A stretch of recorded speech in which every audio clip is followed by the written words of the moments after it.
I made fathers on a shoestring, but I did it my way. The movie followed three estranged single fathers in New York City as they struggled for relationships with their children. The men opened up on camera for me, and I arranged the words and pictures into a 72-minute journey of exposition. We showed fathers in film festivals in Austin, Toronto, and San Francisco. A new cable movie channel, the Independent Film Channel, picked up fathers, and we got a distribution deal for home video.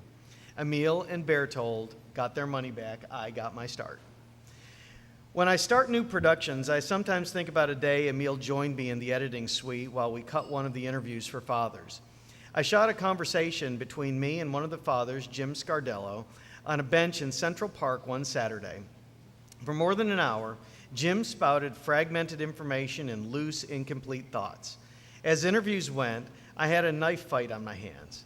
His difficult separation from his daughter hurt, but he couldn't articulate the pain coherently.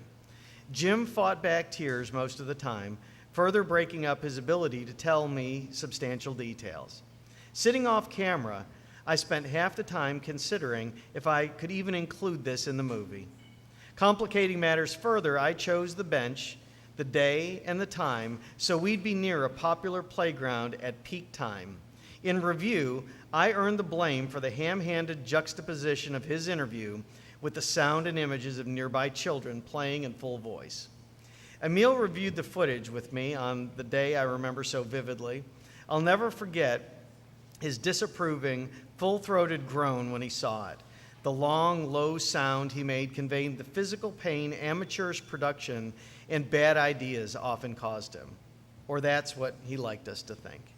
About 30 minutes into his ramble, Jim looked over his shoulder at the children playing and watched them for almost a minute. A sense of whimsy focused the man who turned back to face me.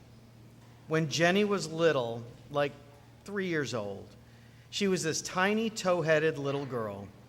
Jim started showing us his first on-camera smile all day. We could always pick her out in a crowd because she had the cutest little bob. Her hair was so light blonde-colored it almost glowed. You could spot her anywhere. That was 10 years ago. Jim let that thought sink in. I waited for more. So the other day, I'm walking down the street and I see an old couple with a little girl walking out of a store, heading for their car. The little girl was maybe 3. They didn't have to walk too far, so I watched them. I was, I think, 30 or 40 feet away. The couple looked like the girl's grandparents the way she was holding their hands. The little girl never turned around. I never saw her face. And Jim paused to even his breathing. She had a tiny, tow-headed bob haircut, just like Jenny. Jim walked a high wire telling the rest of the story. Instead of teary and blathering, Jim grinned and proceeded with a visible, bittersweet joy. I watched them help her into the car and drive away. I know it wasn't her, but for a minute, I was all the way back when Jenny was 3. I got to see my little girl again. I really did. Without a word, Emil stopped the replay on the interview on that line. He looked at me sternly, the expected tone when he reviewed anyone's work.